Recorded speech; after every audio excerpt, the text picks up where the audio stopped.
Hi there, everybody, and welcome back. We're getting close to the end of our third book in the Chronicles of Narnia. Hope that you've been enjoying it. It's certainly my favorite book series of all time.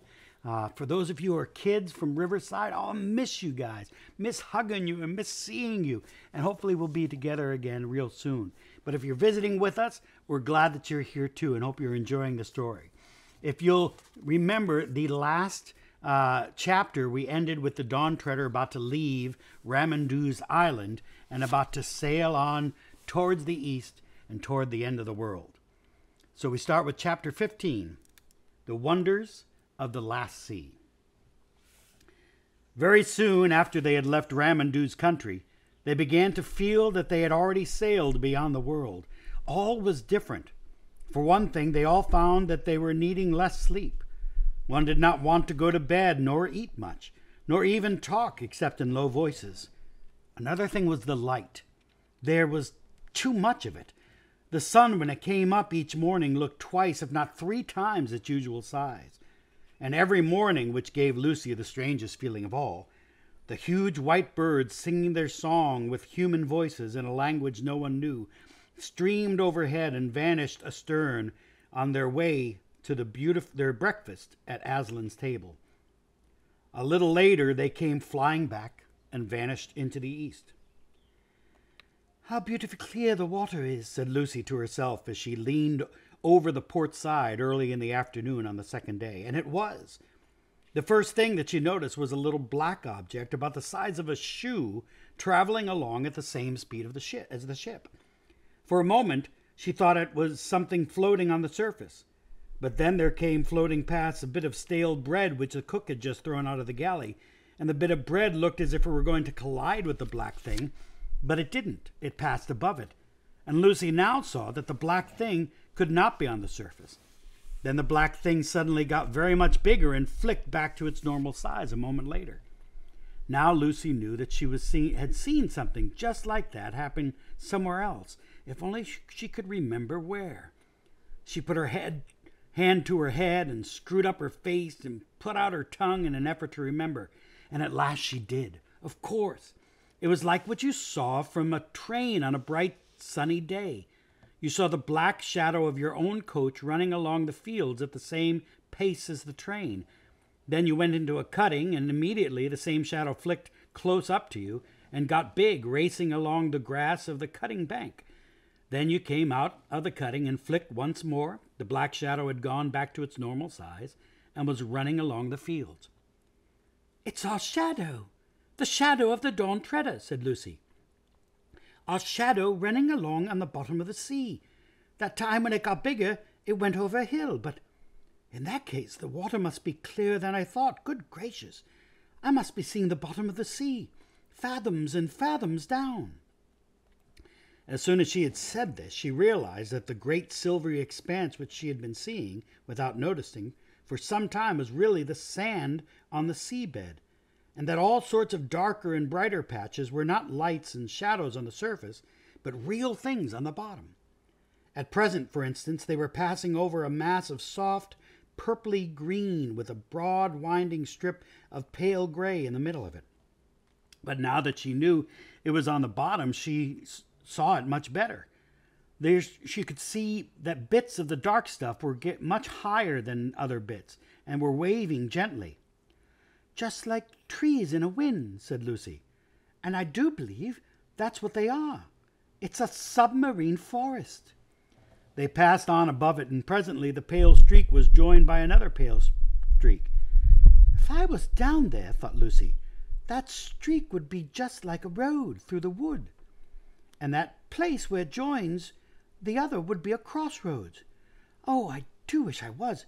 Hallo, the forest is coming to an end. And I do believe the streak really was a road. I can see it going on across the open sand. It's a different color, and it's marked out with something at the edges, dotted lines. Perhaps they're stones? And now it's getting wider."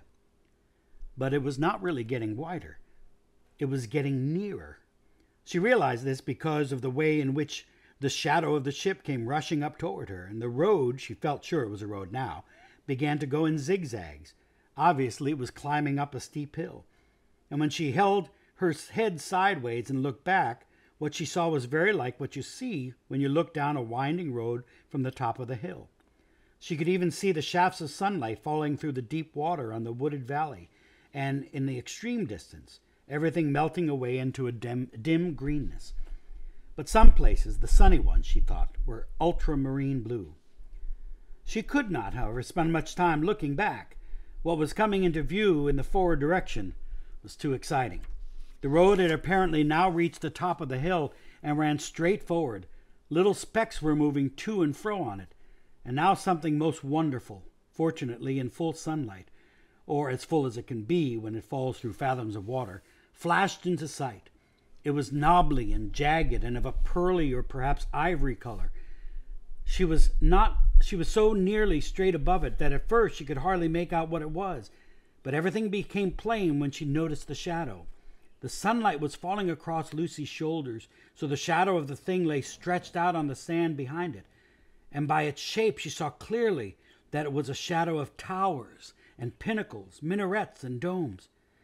"Why, it's a city, or a huge castle," said Lucy to herself. "But I wonder why they've built it on the top of a high mountain." Long afterward, when she was back in England and talked these adventures over with Edmund, they thought of a reason, and I'm pretty sure it's a true one. In the sea, the deeper you go, the darker and colder it gets, and it is down there in the dark and cold that dangerous things live, the squid and the sea serpent and the kraken. The valleys are wild and unfriendly places. The sea people feel about their valleys as we feel about the mountains, and feel that about their mountains as we feel about the valleys. It is on the heights, or as we would say, in the shallows, that there is warmth and peace. The reckless hunters and the brave knights of the sea go down into the depths on quests and adventures, but return home to the heights for rest and peace, courtesy and counsel, the sports, the dances, and the songs.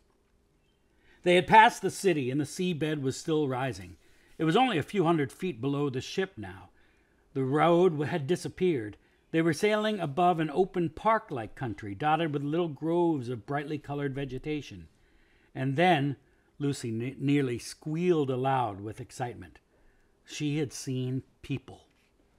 There were between 15 and 20 of them, and all mounted on seahorses.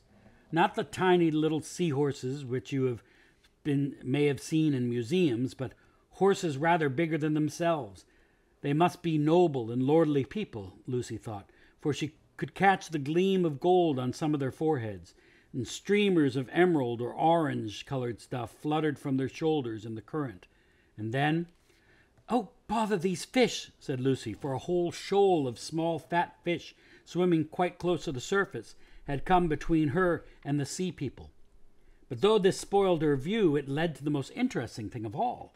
Suddenly a fierce little fish of a kind that she had never seen before came darting up from below, snapped and grabbed, and sank rapidly with one of the fat fish in its mouth. And all the sea people were sitting on their horses, staring up at what had happened. They seemed to be talking and laughing, and before the hunting fish had gone back to them with its prey, another of the same kind came up from the sea people, and Lucy was almost certain that one big seaman, who had sat on a seahorse in the middle of the party, had sent it or released it, as if it had been holding it back till in his hand or on his wrist. "Why, I do declare," said Lucy, "it's a hunting party, or more like a hawking party. Yes, that's it.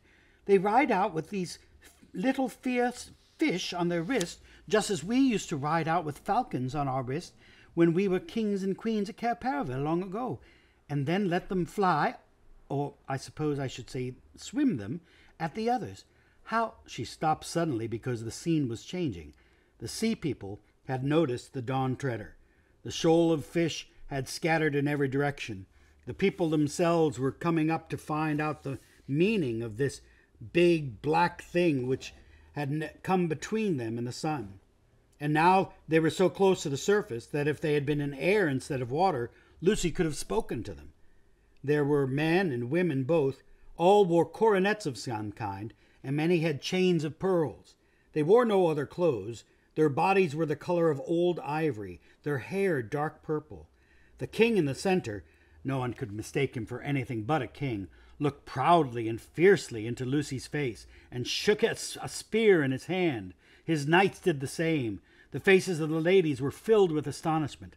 Lucy felt sure they had never seen a ship or a human before, and how should they, in seas beyond the world's end where no ship ever came?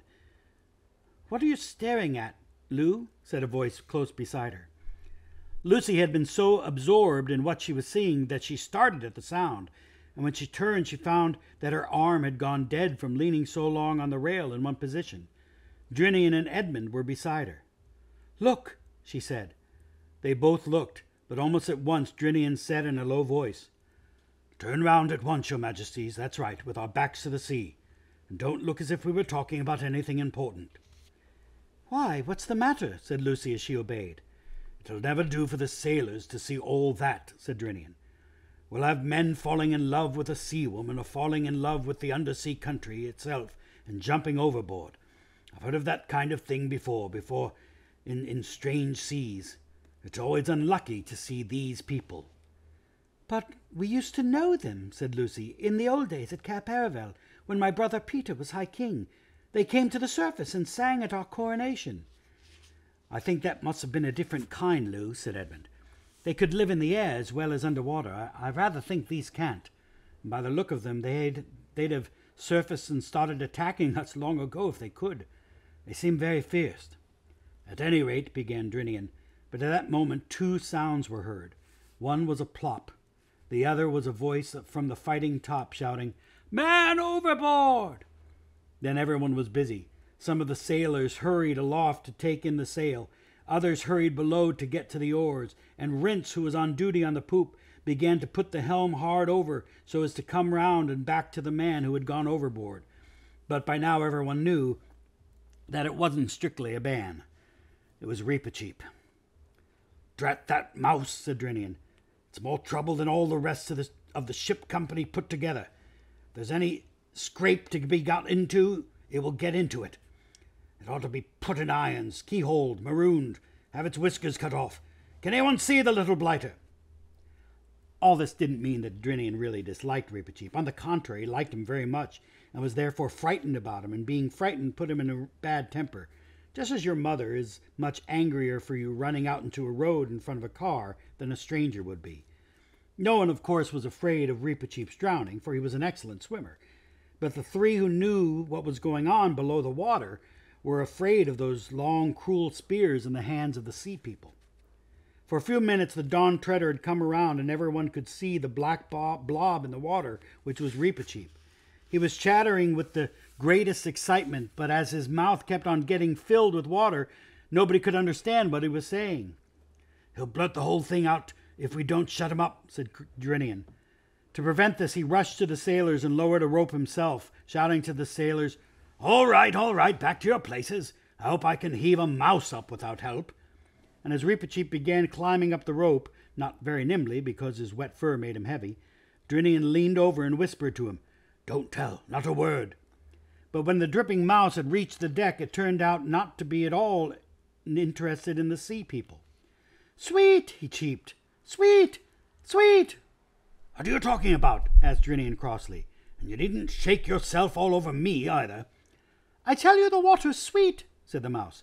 "Sweet, fresh. It isn't salt." For a moment no one quite took the importance of this, but then Reepicheep once more repeated the old prophecy. "Where the waves grow sweet, doubt not, Reepicheep, this is the utter east." Then at last everyone understood. "Let me have a bucket, Rhinof," said Drinian. It was handed him, and he lowered it, and up it came again. The water shone in it like glass. "Perhaps your majesty would like to taste it first," said Drinian to Caspian. The king took the bucket in both hands and raised it to his lips, sipped, and then drank deeply and raised his head. His face had changed. Not only his eyes, but everything about him seemed to be brighter. "Yes," he said, "it is sweet. That's real water, that. I'm not sure that this isn't going to kill me, but it is the death I would have chosen if I'd known about it till now." "What do you mean?" asked Edmund. It's like light more than anything else," said Caspian. "That is what it is," said Reepicheep. "Drinkable light. We must be very near the end of the world now." There was a moment's silence, and then Lucy knelt down on the deck and drank from the bucket. "It's the loveliest thing I've ever tasted," she said, with a kind of gasp. "But, oh, it's strong. We shan't need to eat anything now." One by one, everyone on board drank, and for a long time they were all silent. They felt almost too well and strong to bear it, and presently they began to notice another result. As I've said before, they had been too much light ever since they had left the island of Ramandu, the sun too large, though not too hot, the sea too bright, and the air too shining. Now the light grew no less, if anything it increased, but they could bear it. They could look straight up at the sun without blinking. They could see more light than they had ever seen before, and the deck and the sail and their faces and bodies became brighter and brighter, and every rope shone. And next morning, when the sun rose, now 5 or 6 times its old size, they stared hard into it and could see the very feathers of the birds that came flying from it. Hardly a word was spoken on board all that day, till about dinner time. No one wanted any dinner, the water was enough for them. Drinian said, "I can't understand this. There's not a breath of wind. The sail hangs dead. The sea is as flat as a pond. And yet we drive on as fast as if there were a gale behind us." "I've been thinking that too," said Caspian. "We must be caught in some strong current." Said Edmund. "That's not so nice if the world really has an edge and we're getting near it." "You mean," said Caspian, "that we might just, be poured over it?" "Yes, yes," cried Reepicheep, clapping his paws together. "That is how I've always imagined it. The world like a great round table, and the waters of all the oceans endlessly pouring over the edge. The ship will tip up, stand on her head. For one moment we shall see over the edge, and then down, down, the rush, the speed." "And what do you think will be waiting for us at the bottom, eh?" said Drinian. "Aslan's country, perhaps," said the mouse, its eyes shining. "Or perhaps there isn't any bottom. Perhaps it will go down for ever and ever, but whatever it is, won't it be worth anything just to have looked for one moment beyond the edge of the world?" "But look here," said Eustace, "this is all rot. The world's round. I mean round like a ball, not a table." "Our world is," said Edmund. "But is this?" "Do you mean to say," asked Caspian, "that you 3 come from a round world like a ball? And you've never told me. It's really too bad for you, because we have fairy tales in which there are round worlds, and I've always loved them. I never believed there were any real ones, but I've always wished there were, and I've always longed to live in one. Oh, I'd give anything. I wonder why you can get into our world and we never get into yours. Oh, if only I had the chance. It must be exciting to live on a thing like a ball. Have you ever been to the parts where the people walk about upside down?" Edmund shook his head. "And it isn't like that," he added. "There's nothing particularly exciting about a round world when you're there." And next time we're going to read the very last chapter. I hope that you're enjoying the story, and we'll see you next time. God bless you all. God loves you, and so do I. Have a great day. Bye-bye.